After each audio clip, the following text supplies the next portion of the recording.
आप सभी को प्रभु यीशु मसीह के नाम में जय मसीह।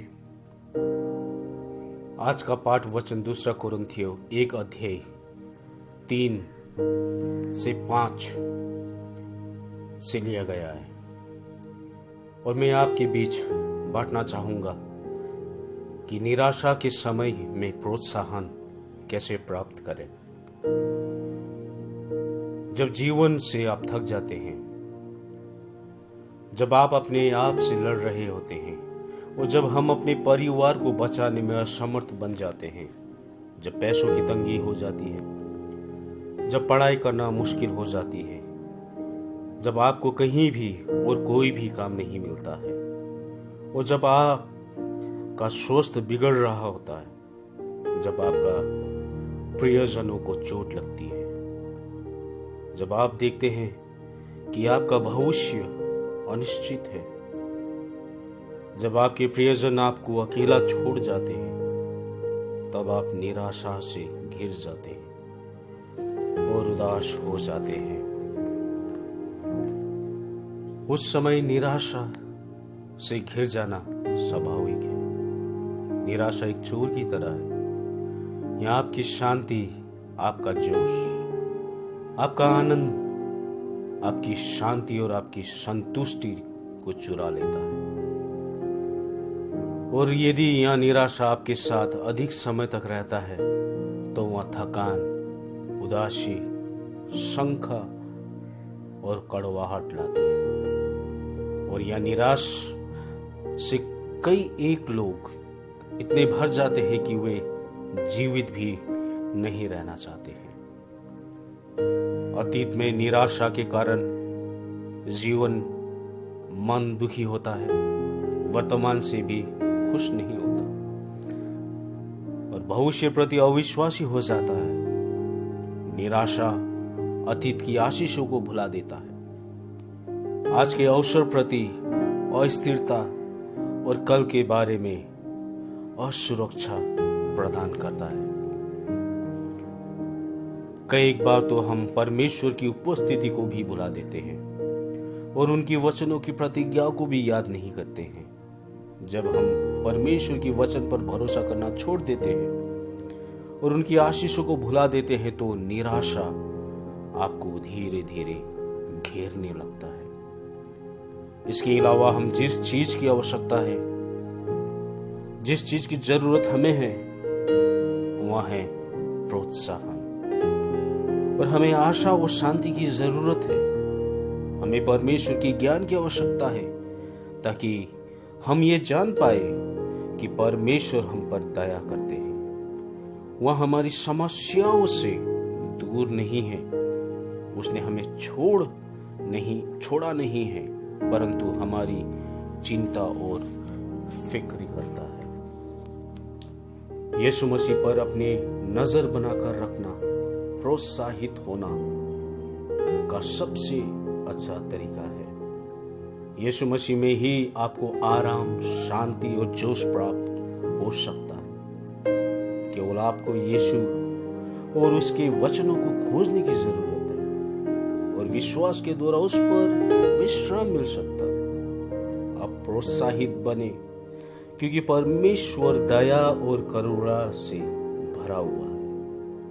पद 3 कहती है, हमारे प्रभु यीशु मसीह के परमेश्वर पिता का धन्यवाद हो, जो दया का पिता और सब प्रकार की शांति का परमेश्वर है।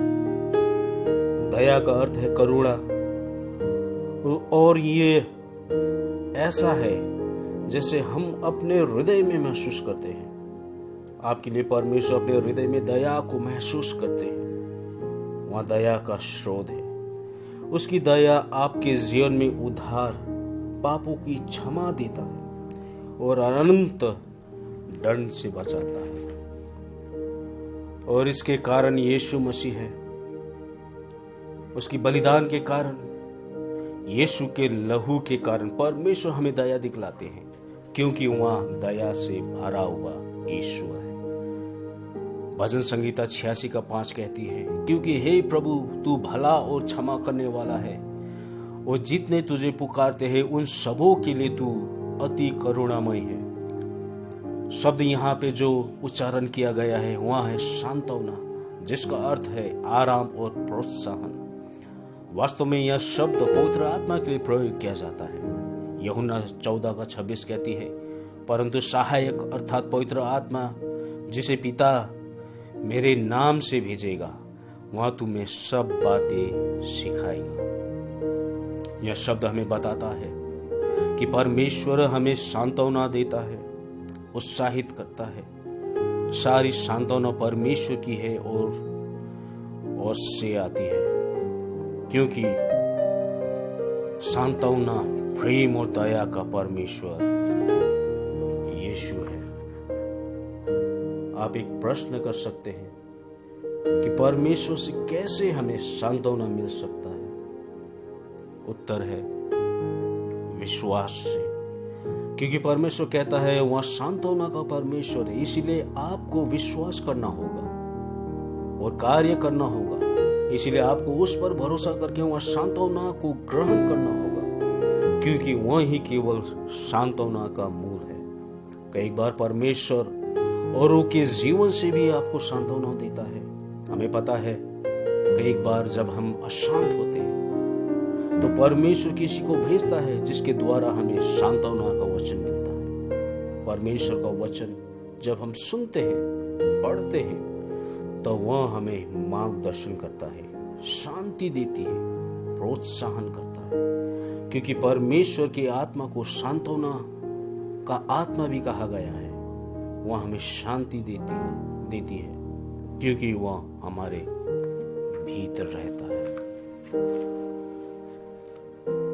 हम दृढ़ बने क्योंकि परमेश्वर हमारे दुखों में भी हमारे साथ है। पद 4 कहती है वह हमारे सब कलेशों में शांति देता है, ताकि हम उस शांति के कारण जो परमेश्वर हमें देता है उन्हें भी शांति दे सके जो किसी प्रकार के कलेश में हो। ये शब्द कलेश जो है इसका अर्थ है परेशानी, पीड़ा, उत्पीड़न, बोझ और निश्चित रूप से दुख। कलेश विभिन्न प्रकार से आती है, जैसे कि बीमारी, आर्थिक समस्या या किसी प्रियजनों का मृत्यु, अनिश्चित भविष्य, और हर समय हमारा हृदय को चोट लगती है, हृदय टूट जाता है। कलेश हमें क्यों आती है? क्योंकि हम उस संसार में रहते हैं जो पाप में गिर चुका है। याकूब 1:2-4 कहती है, हे मेरे भाइयों, जब तुम नाना प्रकार की परीक्षाओं में पड़ो तो इसको पूरे आनंद की बात समझो, यह जानकर कि तुम्हारे विश्वास के परखे जाने से धीरज उत्पन्न होता है।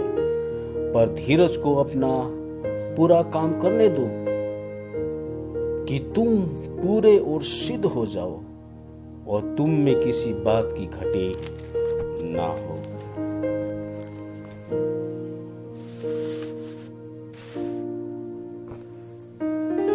इसीलिए कलेश हमें और बेहतर बनाने का एक तरीका है। और इन चीजों से हम कैसे निपटना चाहिए? यीशु मसीह की शांति और दया के माध्यम से हम अपने विश्वास को मजबूत बनाएं। वह आपका देखभाल करता है कि नहीं, यह चिंता आपको करना जरूरी नहीं है। वह आपका वर्तमान और भविष्य का निश्चय ही देखभाल करता है और करेगा। क्या आप एक रोए से अधिक मूल्यवान नहीं हैं? हाँ, आप उस पक्षी से बहुत मूल्यवान हैं। इसीलिए यीशु मसीह आपकी परवाह करता है। हमें उत्साहित होना चाहिए क्योंकि हम किसी और के लिए शांति का कारण बन सकते हैं, एक दूसरे को मेल मिलाप में ला सकते हैं। पद 4 यहाँ कहती है, वह हमारे सब कलेशों में शांति देता है ताकि हम उस शांति के कारण जो परमेश्वर हमें देता है उन्हें भी शांति दे सके जो किसी प्रकार के कलेश में हो। और यह कार्य के द्वारा परमेश्वर की महिमा होती है। हमें परमेश्वर का धन्यवाद करना चाहिए जब हम कलेश से गुजरते हैं, क्योंकि इसी के कारण हम औरों को भी कलेश से निकालने में सहायता कर सकते हैं। हम में से कितने लोग खुद कलेश में पड़ने के कारण दूसरों को भी उनके परेशानियों से निकालने में सक्षम बने हैं। परमेश्वर ने आपको शांति दी है क्योंकि आप भी शांति का दूत बन सके, दूसरों के जीवन में शांति ला सके। हमें प्रोत्साहित होना चाहिए क्योंकि यह शांति जो परमेश्वर देता है वह यीशु के कारण प्राप्त हुआ है। पद 5 कहती है, क्योंकि जैसे मसीह के दुखों में हम अधिक सहभागी होते हैं वैसे ही हम शांति में भी मसीह के द्वारा अधिक सहभागी होते हैं। इसका अर्थ यह है कि जितने भी शांति, आराम, प्रोत्साहन और आशा जो हमें लोगों द्वारा मिलती है या परमेश्वर की जीवित वचन से मिलती है या हमारी परिस्थिति से, ये सब यीशु मसीह के द्वारा शुद्ध किया जाता है। इसलिए यह विश्वास, शांति, शुद्धि वो सही मान्य में हमें विश्वास से प्राप्त होती है। जहां हमें परेशानियां हैं वहां हमारी शांति दाता भी है, और यहाँ आत्मिक की शांति हमें विश्वास द्वारा मिलती है। मसीह होने के कारण प्रोत्साहन आपका है। आपको चोट और संदेह की दुनिया में जीने की जरूरत नहीं है। आपको अकेला भी जीने की जरूरत नहीं है। आपको एकांत में रोने की भी जरूरत नहीं है। आपके पास ख्रिस्ट का शरीर जो आपको हौसला देकर उठाता है। आपके पास परमेश्वर का वचन है जो आपको सिखाता है।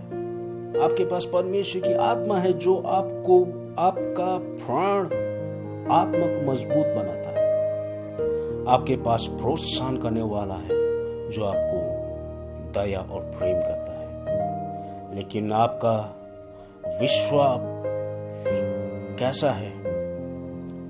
आपको यीशु पे विश्वास करना होगा। आपको परमेश्वर की आशीषों को याद करना होगा। आपको उन पर निर्भर होना होगा और आपको केवल यीशु मसीह पे आंख लगाए रहना होगा। मत्ती रचित सुसमाचार उसका 11 अध्याय का 28 और 29 यहाँ कहती है, हे सब परिश्रम करने वालों और बोझ से दबे हुए लोगों, मेरे पास आओ, मैं तुम्हें विश्राम दूंगा। मेरा जुआ अपने ऊपर उठा लो और मुझसे सीखो, क्योंकि मैं नम्र और मन में दीन हूं। प्रभु हमें ये पाठ वचन में आशीष दे।